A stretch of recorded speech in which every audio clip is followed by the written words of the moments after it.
Good morning. Happy Monday.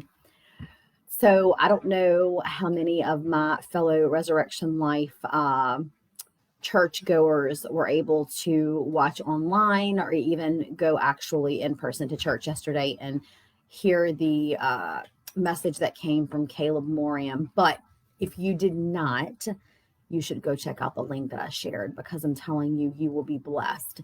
And as Caleb was talking about standing on the promises of God, despite what the situation looks like or um, just the lies from the enemy, I left so encouraged because I will share a little something with you guys. Most of you may or may not know that my daughter Emmy is epileptic. And we got this diagnosis when she was 8 years old after she almost drowned in our family swimming pool. This was extremely scary, obviously. And I'm not going to share the whole story. Most of you already know, but it was a series of just epileptic episode after episode for a 6 week period. Every time the school called, this would get this knot in my stomach, and I was so scared.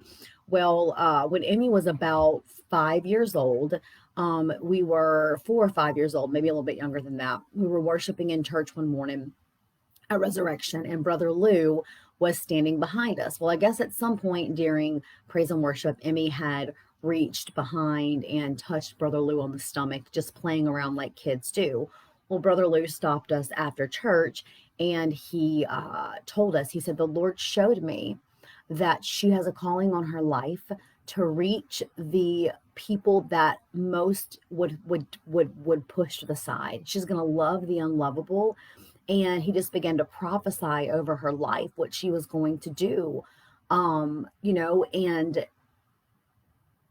I often would forget about that promise that was on her life. And fast forward, we get the diagnosis at 8 years old. She's epileptic. She possibly could grow out of it. And so, 2 years goes by, and uh, we see this, brain scans or EEGs on the brain show seizure activity hasn't let up. Another 2 years go by, EEGs show seizure activity hasn't let up. And basically, another, at some point, I'm like, hey, are we going to do another EEG just to see where she's at? And the doctor said, there's really no point doing it. She's not going to grow out of this. This is something that she's probably going to deal with possibly the rest of her life. And just seizure episode after seizure episode.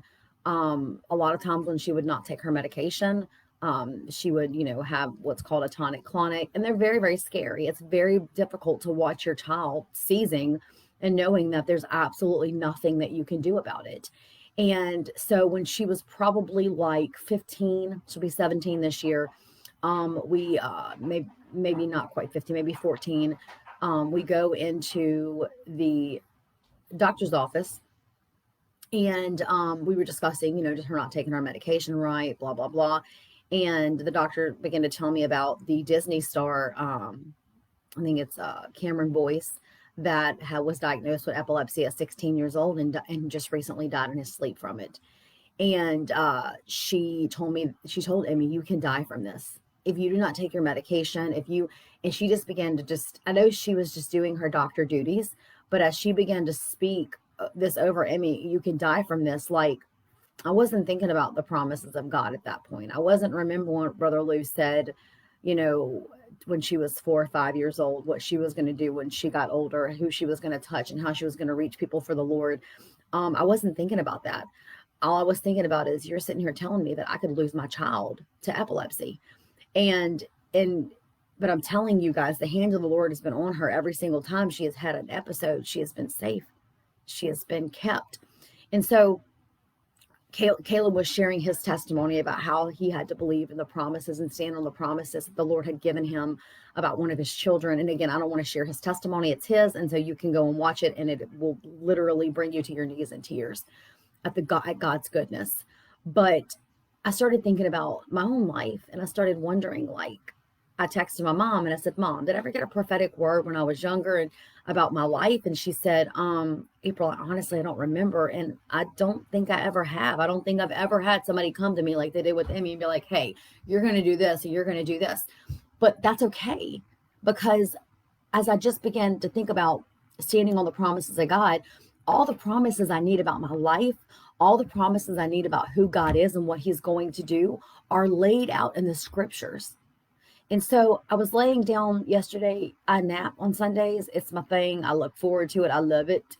And I just was thinking about like standing on the promises. And we hear that we're standing on the promises of God. And what does that really mean, though?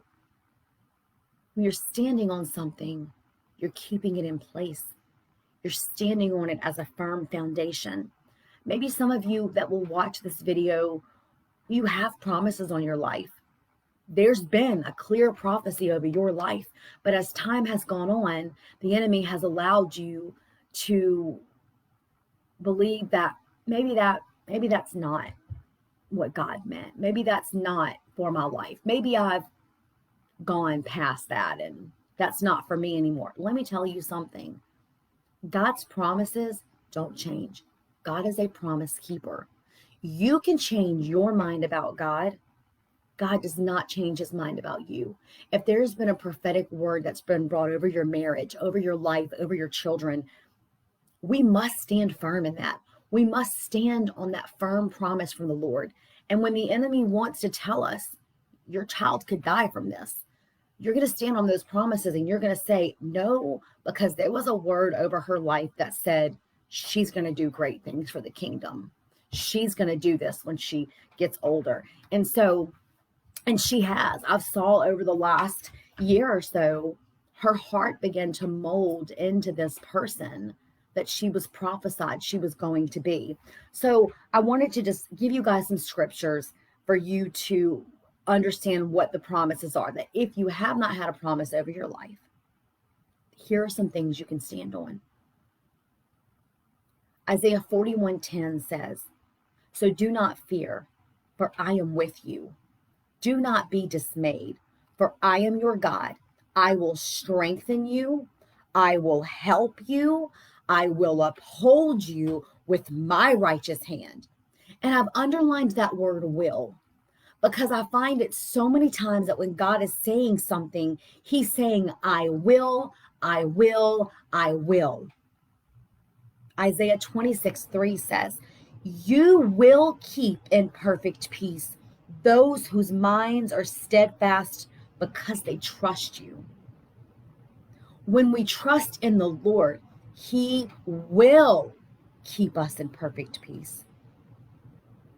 John 16:33 says, for I have told you these things so that in me you might have peace. For in this world you will have trouble, but take heart, for I have overcome the world. There's a promise we really don't want, but there's a prescription for a victory over it. For we will have trouble. Trouble's coming, but we will stand on the promises that Jesus said, I have overcome the world. Matthew 11:28 says, come to me, all of you who are weary and burdened, and I will give you rest. The enemy wants to whisper in our ear, hey, you're really not going to get through this. You're not coming back from this. But Isaiah 26:3, Isaiah 26:3 tells me that he'll keep me in perfect peace. We're all searching for peace. We're all searching for something to soothe our soul, to calm our minds. The only place can be found when we're steadfast in him. It says he will keep in perfect peace those whose minds and hearts are steady in him.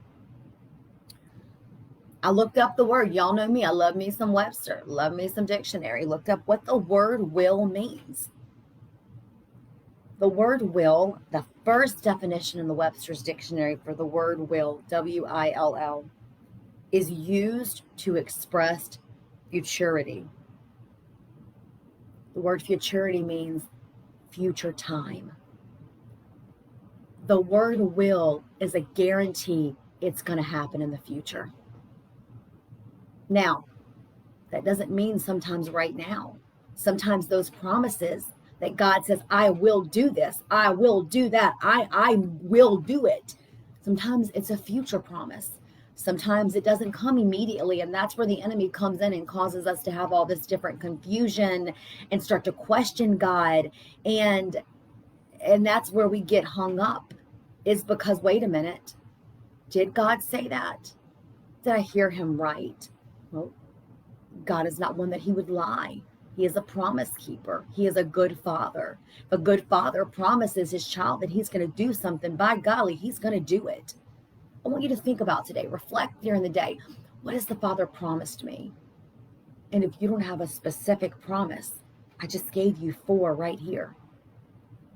I will strengthen you. I will help you. I will uphold you. I will give you peace. So you stand on those, even just those 4 things in your life today, and know that the word will is a guarantee. It is a guarantee. He gonna do what he say he gonna do. I love you guys. Have a blessed day. I'll share this to you too. I'll post the scripture links. I hope to talk to you guys again soon. Bye, y'all.